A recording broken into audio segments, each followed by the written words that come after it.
নমস্কার বন্ধুরা, দেখুন চন্দ্র রান্নাঘর থেকে বলছি।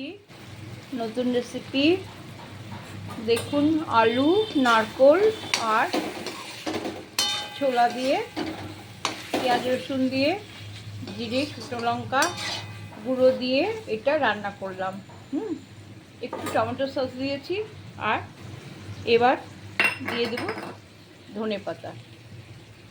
দেখুন তো কেমন সুন্দর হয়েছে। গ্যাস অফ করে দিলাম। ঠিক এইরকম হবে। হ্যাঁ, ঠিক এইরকম হবে। দেখেছেন তো? হ্যাঁ, আমি বেড়ে দেখাচ্ছি। হ্যাঁ, দেখুন কেমন সুন্দর হয়েছে।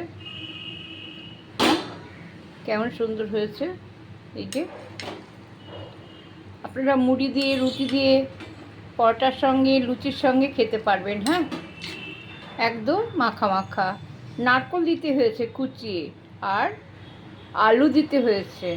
হ্যাঁ, ছোলাটাকে সেদ্ধ করে নিয়েছি। দেখুন কেমন সেদ্ধ হয়েছে, আমি দেখাচ্ছি। এই দেখুন, ঠিক এইরকম, গলে যাবে না। হ্যাঁ, একটু শক্ত শক্ত থাকবে।